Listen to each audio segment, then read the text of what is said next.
Good morning everyone. यहाँ पर जो स्टूडेंट्स मौजूद हैं, जो उनके पेरेंट्स मौजूद हैं, उन सभी को मेरा नमस्कार। Thank you so much Niscort media college, father और रितु मैम, आप लोगों ने हमें यहाँ पे बुलाया और ये मेरा बहुत सौभाग्य है कि मुझे आप सभी से मिलने का, कन्वर्सेशन करने का मौका मिला। ऑफ कोर्स एक बहुत अच्छे मेरे सीनियर जो हैं सुधीर सर के साथ में भी। देखिए, मैं चूँकि यहाँ पे पहले एक बार आ चुकी हूँ तो मुझे ये तो ज़रूर पता है कि निस्कॉट के जो स्टूडेंट्स हैं वो बहुत एक्टिव हैं, वो बहुत स्मार्ट हैं। तो ये स्मार्टनेस ऑफ कोर्स आज के समय की ज़रूरत भी है, लेकिन मुझे नहीं पता, मैं कोई तैयारी करके आई हूँ कि मुझे किस बारे में आप लोगों से बात करनी है। बस मुझे ये कहा कि ठीक है, जो मेरे मन से बात निकलेगी आप लोगों अपने एक्सपीरियंस के साथ में। ऑल्दो ठीक है, एक हम हमेशा कहा जाता है कि हमेशा हम लर्निंग प्रोसेस में होते हैं और अभी भी मैं वर्क भले कर रही हूँ, लेकिन ये मेरा लर्निंग प्रोसेस है जो मैं हो सकता है आप लोगों से यहाँ से कुछ सीख कर जाऊँ, जो रोज़ाना हम अपनी लाइफस्टाइल में सीखते हैं। रितु मैम ने जो अभी बहुत सी बातें कही, उसमें से बहुत कुछ सीखने को मिलता है, जो वाकई में हम हमेशा चीज़ों में आगे बढ़ना तो जानते हैं, लेकिन हमें ये नहीं पता होता कि लाइफ में अगर कोई बैरियर आता है तो उस बैरियर को हमें क्रॉस कैसे करना है। तो लाइफ में बैरियर ऐसे क्रॉस करना आप सीखते हैं। मान लीजिए कि आप किसी सिचुएशन में हैं, आपको कोई असाइनमेंट मिला है या फिर आप किसी इंटरव्यू में हैं, आपके साथ वाले तो उसमें सिलेक्ट हो जाते हैं लेकिन आप उसमें पास नहीं हो पाते, आप उसमें सिलेक्ट नहीं हो पाते। और ये एक बहुत जनरल सा एक ह्यूमन टेंडेंसी होती है कि हम उसमें हताश हो भी जाते हैं। तो आप ये मान के चलिए, मीडिया एक ऐसा आपने अपना करियर प्लेटफॉर्म पाया है या फिर आपने इसको जो चुना है, जिसमें रोज़ आपका एग्ज़ाम है। अगर मैं बुलेटिन करने के लिए जा रही हूँ तो वो रोज़ मेरा एक एग्ज़ाम है और हो सकता है किसी बुलेटिन में मैं पास होंगी या मैं फेल होंगी। तो हर एक उस सेगमेंट के साथ में, हर एक उस असाइनमेंट के साथ में आपको सीखना भी मिलता है, आपको निराशा भी मिलती है, कई बार आपको डांट भी मिलती है। ऐसे बहुत ढेर सारे मेरे साथ में एक्सपीरियंसेस हुए हैं। जब मैंने अपने करियर की शुरुआत की थी तो मुझे ऐसा लगता था कि मैं रोज़ डांट खाती थी, लिटरली। 2007 में तो मैंने जब मैं 11th स्टैंडर्ड में थी तब से मैंने भास्कर के साथ एज अ पार्ट टाइम, वहाँ का लोकल चैनल था उसके साथ में स्टार्ट किया था। वो BTV न्यूज़ हुआ करता था, सर जानते होंगे। उस समय केबल नेटवर्क का दौर था। तो आप ये मान के चलिए, उस समय तो मुझे रोज़ डांट पड़ती थी। ऐसा लगता था कि नैना क्या बोलती हो, क्या करती हो, क्या पढ़ती हो, कुछ समझ में नहीं आता था। और रोज़ जाके बस मुझे लगता था कि ये भाई अपने बस की बात नहीं है, मुझसे नहीं हो पाएगा। लेकिन 2007 से 2023 का वक्त है, भगवान की कृपा से मैं कंटिन्यू चल रही हूँ और कई बार बैरियर्स आते हैं, लेकिन उसमें आप एक बात मान के चलिए, इस दौरान आपका स्टूडेंट लाइफ, आपकी एकेडमिक्स लाइफ, आपके जो गुरुजन होते हैं उनसे आपको रेगुलर इतनी ढेर सारी चीज़ें सीखने को मिलती हैं जो मैंने सीखी और आज भी मैं सीख रही हूँ। तो फर्स्ट जो सबसे इम्पॉर्टेंट बात है, मैं सभी स्टूडेंट्स और उनके पेरेंट्स को ज़रूर कहना चाहूँगी कि इस बात को मान के चलिए, आपको सीखना है, आपको हर पल सीखना है, आपको हर मूवमेंट में सीखना है, आपको हर जगह हर व्यक्ति से सीखना है, भले ही वो आपका कोई सीनियर क्यों ना हो, भले ही वो आपका जूनियर क्यों ना हो। और इसी पैशन के साथ में आप आगे बढ़ते जाएंगे अगर सीखने के लिए। तो जो भी आपने अपना एक लेवल आपने ज़रूर सिलेक्ट किया होगा, आपने ये सोचा होगा कि ये मेरी मंजिल है, अगर आप सिर्फ उस अभ्यास के साथ, उस सीखने की क्षमता के साथ में जाएंगे तो आप हमेशा सीखेंगे। लेकिन एक बात और ज़रूर कहेंगे कि आप लोग अभी जिस दौर में, जिस निस्कॉट मीडिया के इस मैंने प्रेमाइसिस को अभी तक जितना देखा है, तो आप ये मान के चलिए कि आपको इसमें बहुत अच्छी बहुत एडवांस चीज़ें आपको नज़र आती हैं जो हम लोगों को नहीं मिली। जब सुधीर सर आएंगे मंच से, वो शायद अपना अनुभव और साझा करेंगे कि हमने शायद उस दौर से चीज़ों को देखा होगा कि अभी हमारे पास में, आपके पास में गूगल होगा, लेकिन हमारे पास में उस समय गूगल जैसी फैसिलिटी नहीं थी। मैंने भी ऑफकोर्स उस चीज़ को देखकर शुरू किया। तो यही एक चीज़ है कि, और ये मान के चलिए, हो सकता है आप जिस जगह पर हैं आपको हर जगह पे ना गूगल मिलेगा, ना आपको ऐसा कोई फैसिलिटी मिलेगी कि जो आपको जल्दी से बता दे। वो आपको वो मिलेगा जो आप खुद अभी सीखेंगे, जो आप खुद अभी पढ़ेंगे। आपके पास में बहुत अच्छी लाइब्रेरी है, मुझे लगता है, क्योंकि जैसा हमें बताया है, उस लाइब्रेरी की कोशिश कीजिए। हर किताब अगर आप एक बार उससे गो थ्रू हो जाए तो सबसे बेस्ट है, क्योंकि आप जो अभी पढ़ेंगे वो आपको हो सकता है 40 साल बाद तक काम में आए। सर मैं गलत बोल रही हूँ, क्योंकि शायद जो किताबों का ज्ञान है या जो सारी चीज़ें, वो आपको प्रैक्टिकल चीज़ें एक अलग एक्सपीरियंस देंगी, और जो अभी का चीज़ है लिटरेचर का, वो शायद आपको एक अलग एक्सपीरियंस देगा। लेकिन मैं ये ज़रूर कहूँगी कि आज का जो वक्त है वो बहुत एडवांस टेक्नोलॉजीज़ का है, बहुत ज़्यादा चैलेंजिंग है, बहुत ज़्यादा कॉम्पिटिटिव है। क्योंकि जब हम जैसे लोग अगर न्यूज़ चैनल पे टीवी पर समाचार पढ़ते हैं तो अब हमें रिप्लेस करने के लिए एआई एंकर्स आ चुके हैं, है ना। और आप लोग उस दौर में हैं जो बहुत नई नई चीज़ें हैं। तो इसीलिए मैं जो सीखने पर बार बार जोर दे रही हूँ वो इसीलिए कि आप अपनी जो एक एडवांस टेक्नोलॉजीज़ को ग्रैब कीजिए, और रोज़ नई नई चीज़ें रिप्लेस कर रही हैं, इंसान को रिप्लेस करती है। तो आप अपने आप में ऐसी क्या एक नई क्वालिटी लेकर आते हैं जो आप इस कॉम्पिटिटिव टाइम में अपने आप को उसी तरह से नई चीज़ों के साथ में ग्रैब करते हुए आगे बढ़ते चले जाते हैं। बट जो एक ट्रेडिशनल चीज़ें हैं, जो ट्रेडिशनल रूट्स हैं, आपको उसको पकड़कर ज़रूर रखना है, क्योंकि जो ये कॉम्बिनेशन होता है ट्रेडिशनल एंड एडवांस टेक्नोलॉजीज़ का, वो मिक्सचर, वो इस तरह का कॉम्बिनेशन है। अगर आपने उसको आत्मसात कर लिया, अगर आपने उसको अडॉप्ट कर लिया, तो आप किसी भी फील्ड में जाएं, आप किसी भी चैनल में जाएं, आप किसी भी, चाहे आप प्रिंट में जाएं, इलेक्ट्रॉनिक मीडिया में जाएं, डिजिटल की तरफ जाएं, रेडियो की तरफ जाएं, अगर आपने इस कॉम्बिनेशन को अपने साथ में कैरी किया तो आप ये मान के चलिए आप कभी पीछे नहीं रहेंगे, आप कभी नहीं हारेंगे। ऑल्दो अब हम लोग नई नई चीज़ों को ग्रैब करने की कोशिश करते हैं, लेकिन मुझे लगता है कि आने वाला टाइम जो है वो इतना ज़्यादा चैलेंजिंग है हम लोगों के लिए, लेकिन आप लोगों के लिए नहीं, क्योंकि आप लोगों ने उस चीज़ को, उस दौर से चीज़ों को समझना शुरू किया है। तो पढ़ना है और इसके साथ साथ आपको नई चीज़ों को अडॉप्ट करना है। जितना आपको अभी टाइम मिलता है, आप जब जॉब की तरफ जाएंगे, अभी आप लोगों के मन में होगा यार बस जैसे तैसे जल्दी से ही हमारा मास्टर्स कंप्लीट हो जाए, बस जैसे तैसे ग्रेजुएशन कंप्लीट हो जाए, जॉब मिल जाए, बस फिर सारे सियापे, सारे टेंशन खत्म। यही सोचते होंगे ना आप लोग, बस जैसे भी करके नौकरी लग जाए। सोचते हैं पीछे वाले स्टूडेंट्स? कोई बोल नहीं रहे, बस धीरे धीरे मुंडी हिल रही है। लेकिन आप ये मान के चलिए कि जो आपको अभी ये वक्त मिला है, ये वक्त आपको कभी नहीं मिलेगा। आपको अभी जो सीखने की चीज़ें मिली हैं, आप ठीक है, आप जब अपने जॉब की तरफ जाएंगे, जब आप किसी अच्छी जगह प्लेस्ड हो जाएंगे, आप किसी डिजिटल प्लेटफॉर्म पे जाएंगे, इलेक्ट्रॉनिक किसी न्यूज़ चैनल में जाएंगे, आप किसी भी प्लेटफॉर्म पे जाएं, आजकल तो इतने वैरायटी ऑफ नई नई चीज़ें हैं, आपको तब शायद सिखाने वाले कम मिले, तब आपको खुद उनसे सीखना मिलेगा। लेकिन कोई आपको उस समय बैठाकर सिखाएगा नहीं कि आइए सिमरन मैं आपको बता दूं, आइए राकेश मैं आपको ये समझा दूं, ऐसा आपको कोई नहीं मिलेगा। लेकिन आपको अगर कुछ सीखना है तो आपको ये टाइम ज़रूर मिलेगा, क्योंकि आप जब किसी प्रोफेशनल लाइफ में आते हैं तो इतनी ज़्यादा व्यस्तता रहती है, इतनी ज़्यादा अलग अलग चैलेंजेस होते हैं, जो ख़ासतौर से आजकल का इलेक्ट्रॉनिक मीडिया का जो टाइम है वो तो इतना ज़्यादा चेंज होता है। आप ये मान के चलिए कि जैसे खबरें बदलती हैं उसके अकॉर्डिंग पैटर्न बदल जाता है, उसके अकॉर्डिंग आपको चीज़ों को डील करने का तरीका बदल जाता है। कोई आपको सिखाएगा नहीं, सिखाएगा आपका ये इंस्टीट्यूट, सिखाएगा आपका ये जो पूरा आप लोगों का जो कल्चर है, वो आपका यहाँ पे स्टूडियो है, आपका यहाँ पे रेडियो। मुझे लगता है कि आपको कोई बाउंडेशन नहीं होगी, जितनी कोशिश करें उतने ज़्यादा इन्वॉल्व होइए, जितनी ज़्यादा आप कोशिश कीजिए उतने नए नए असाइनमेंट बनाइए। क्योंकि बतौर मैं अपना एकेडमिक जो लर्निंग वाला जो टाइम था, मैं उसको थोड़ा मिस ज़रूर करती हूँ, क्योंकि मैंने ग्रेजुएशन तो अपना पढ़ाई के साथ, जॉब के साथ वक्त निकाला, लेकिन मुझे ऐसा लगता था कि शायद अब तो मैं जॉब में आ गई हूँ, मुझे पढ़ाई करने की क्या ज़रूरत है। क्योंकि भाई ठीक है, आप अगर जॉब करते हैं तो आप बेसिकली इसी चीज़ के लिए पढ़ाई करने के लिए जाते हैं कि आपको एक अच्छा जॉब मिले।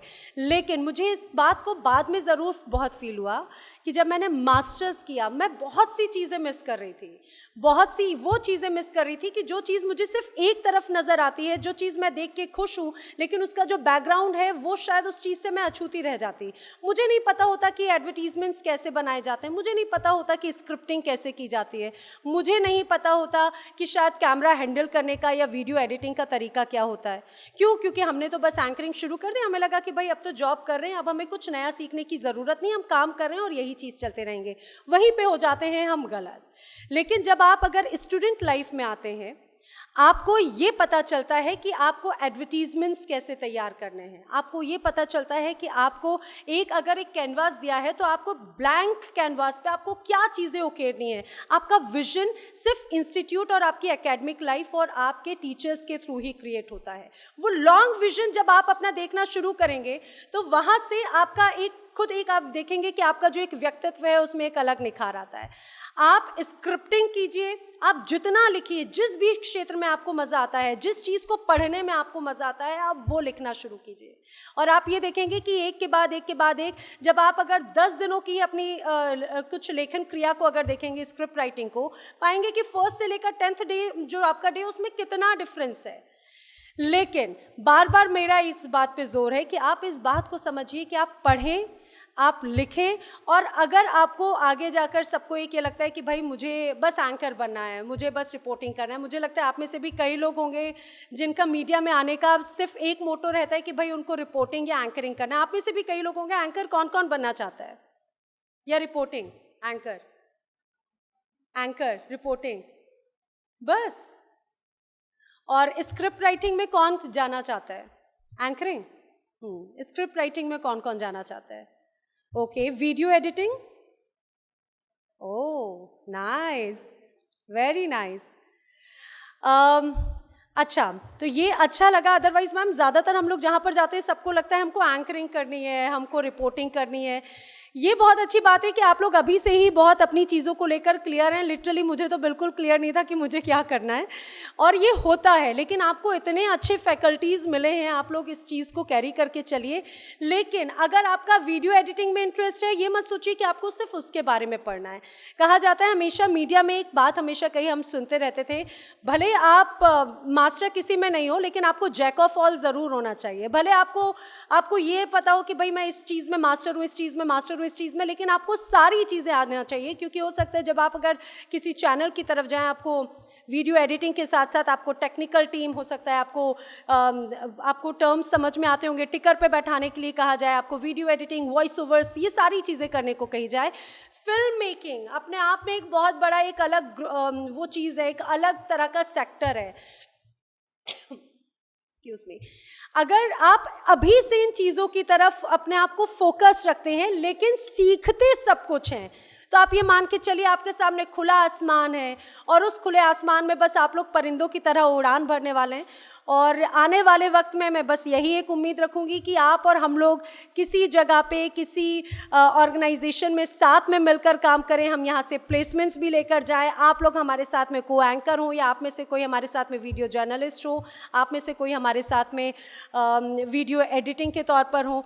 यही मैं शुभकामनाएं देती हूँ। मुझे नहीं पता, हो सकता है आप लोग बोर भी हो गए हो। अगर आगे कुछ आप लोगों के सवाल हो तो आप लोग ज़रूर मुझे बताइएगा, लेकिन मैं बस यही आप लोगों को विश करूँगी। और जो मैम ने कहा उस बात को ज़रूर मैं दोहराऊँगी, क्योंकि आपको हारना भी सीखना है। अगर आपको जीतना सीखना है, हारना भी सीखना है। हमारे आसपास अभी ऐसे हाल ही में बहुत से ऐसे केसेस हुए। रिसेंटली हमने हमारे एक पत्रकार साथी को खोया है, उन्होंने सुसाइड अटेम्प्ट किया। जो भी परिस्थितियाँ रही हों, और इस तरह के आपके ज़िंदगी में बहुत पड़ाव आएंगे जिसमें आप शायद हताश होंगे, जिसमें आप शायद हारेंगे आप। लेकिन याद रखिए, ज़िंदगी से बढ़कर कुछ नहीं होता। आप भले कुछ भी हो सकता है, आप एग्ज़ाम में फेल हो, आपके मार्क्स कम आए, लेकिन ये बात मान के चलिए वो जो कम मार्क्स हैं, मेरे भी बहुत ज़्यादा मार्क्स कभी नहीं रहे, लेकिन अगर वो कम मार्क्स हैं, वो आपके कभी लाइफ के आगे बैरियर नहीं बनना चाहिए। लाइफ बहुत बड़ी है, बहुत कुछ सीखने का। एक गेट बंद होता है, एक रास्ता बंद होता है, 10 और खुलते चले जाते हैं, और ये होगा। मान के चलिए, खास तौर से जर्नलिज्म में इतनी ज़्यादा चैलेंजेस आपको आगे फेस करने हैं, और ये होगा। ये कभी कोई बहुत इजी आपका रास्ता नहीं जाता। आप अगर कोई चीज़ की तरफ बढ़ेंगे, आप ये मान के चलिए, अगर आप उसको एक्सेप्ट करना चाहते हैं तो आप रिजेक्ट भी होंगे, और इस चीज़ को आपको फेस करने के लिए रेडी रहना होगा। ये लाइफ है, और जो हमेशा निरंतर चलती रहती है। तो मुझे लगता है बस मैं अपनी बात यहीं पे ख़त्म करती हूँ। आगे आप सभी को बहुत ढेर सारी शुभकामनाएं। आगे आप और हम लोग किसी चैनल में, किसी अलग संस्थान में साथ में मिलकर काम करें। आप मेरे को एंकर या को कलीग रहें, यही मेरी शुभकामनाएं। Thank you so much. Good morning, ma'am. I wanted to ask you, what has journalism taught you over the years, like your life experience with anchoring? What has that taught you? How has anchoring been like for you? आप शायद मुझसे ये पूछना चाह रहे हैं कि मेरा एक्सपीरियंस और जो चीज़ें वो चेंज हुई वो किस तरह की हैं। Yes, ma'am. वेल, मीडिया बहुत मुझे लगता है कि ये अनप्रिडिक्टेबल फील्ड है। ऑफ कोर्स आप जो चीज़ सोच कर आते हैं वो हमेशा होती नहीं। शायद इसीलिए उस पैशन के साथ में हम आते हैं, क्योंकि हमें मोनोटोनस वर्क कभी पसंद नहीं आता। रोज़ कुछ नया सीखते हैं, और आजकल तो इतनी ज़्यादा चेंजेस है। जो मैंने कहा कि नया दौर है, नए तरीके हैं। खबरें दिखाने का तरीका एक अलग होता है, रिपोर्टिंग का तरीका एक, जो हम पहले ट्रेडिशनल हमेशा देखते थे। हमने, आप लोगों को शायद आपके पेरेंट्स जानते होंगे कि जो हम दूरदर्शन के टाइम से एंकर्स देखते थे और अभी के टाइम के एंकर्स को देखते हैं, वो भी बहुत ज़मीन आसमान का अंतर है। जब फील्ड पर रहते हैं बहुत अलग तरह के चैलेंजेस होते हैं। आज के टाइम पे ऑफ कोर्स टेक्नोलॉजी भी बहुत ज़्यादा डिफरेंट है हमारे सामने, नो डाउट। जब मैं कभी अभी हमने फ्लड रिपोर्टिंग की, जब हम फील्ड पे जाते हैं, अगर हमें पानी में उतर कर भी काम करना होता है, हम हो सकता है जब किसान प्रोटेस्ट हुआ उस भीड़ के बीच में भी आपको काम करना होता है, जब दंगे होते हैं तब भी, अगर आप फील्ड पर हैं, अगर आप रिपोर्टिंग में हैं, आप स्टूडियो में हैं, तो हो सकता है आपके सामने कई बार ऐसी सिचुएशन आती हैं कि हम बहुत अभी कोई जॉयफुल, बहुत हैप्पीनेस वाली, दिवाली की शुभकामनाएं टाइप वाली अगर कोई खबर बताते हैं और अचानक से हमें ये भी पता चलता है कि उस समय कोई घटना हो गई जिसमें 20 लोगों की मौत हो गई, तो वो ये सारी चीज़ें बैलेंस करते हुए अब बहुत मज़ा आता है। वो चीज़ें बहुत अलग होती हैं, नो डाउट। एक वक्त बदल रहा है, चीज़ें बदल रही हैं, और जो बदलाव की बात है, जब मैंने 2007 से शुरू किया था, जब मैं BTV न्यूज़ में थी, उस समय, अब तो टेलीप्रॉम्प्टर चलने लगे, उस समय सर हम लोग इस पे पेन से, स्केच पेन से स्क्रिप्ट लिखते थे, ऊपर कैमरा रहता था, सामने स्क्रीन रहती थी, हम उसको स्क्रॉल करते हुए अपनी एंकरिंग या फिर जो भी स्क्रिप्टिंग है हम उसको पढ़ते हुए जाते थे। लेकिन अब वो लिखने की जगह हमारे हाथ में रिमोट रहता है, हम उस चीज़ को देखते हैं, स्क्रॉल करना है हमें रिमोट से करना है। चीज़ें बहुत बदली हैं, मीडिया बहुत इंटरेस्टिंग है, आपको रोज़ कुछ ना कुछ नया देखने को मिलता है, नया सीखने को मिलता है। जब आप लोग आएंगे आपको भी मिलेगा और कुछ नया मिलेगा। Thank you, ma'am. May I ask you one more question? One more question can I ask you? What are your views? Loud. What are your views on modern journalism, like the current era of journalism? What are your views on that? See modern technology is completely new. आप देखते हैं कि सारी चीज़ें नई हैं। आने वाले वक्त के हिसाब से अगर हम देखें, चैट GPT का ज़माना है जो आपको स्क्रिप्ट आपको पल भर में लिख कर दे देती है, लेकिन उसमें आप क्या कर रहे हैं, राइट? पहले ऑफ कोर्स यूट्यूब का दौर नहीं था, आजकल हर किसी के हाथ में ये है, हर किसी के हाथ में नई टेक्नोलॉजीज़ हैं। और ये मान के चलिए कि अगर हमें लगता है कि लोगों को हम बेवकूफ़ बना देंगे, हो सकता है सोशल मीडिया ने लोगों को एक तरह से अपने कंट्रोल में किया भी है, लेकिन आप ये मान के चलिए जितना ज़्यादा स्मार्टफोन है उतने ही ज़्यादा स्मार्ट यूज़र्स हैं। वो बहुत अच्छे से जानते हैं कि उनको कैसे, किस तरह का कंटेंट चाहिए। अगर आप उनके चॉइस का कंटेंट नहीं देंगे, उनको स्क्रॉल करने में देर नहीं लगेगी, वो उन्हें स्विच करने में देर नहीं लगेगी। पहले टेलीविज़न जो सिर्फ हम रिमोट के थ्रू चैनल चेंज करते थे, आजकल वो टीवी भी हमारे हाथ में है, मोबाइल में। तो ये मान के चलिए कि आपको रेगुलर ऑफ कोर्स कुछ ना कुछ नया, यही एक मॉडर्न टेक्नोलॉजी और मॉडर्न जर्नलिज्म का ड्रॉबैक भी कहें, और ये एक पॉजिटिव पॉइंट भी है। Thank you so much, ma'am.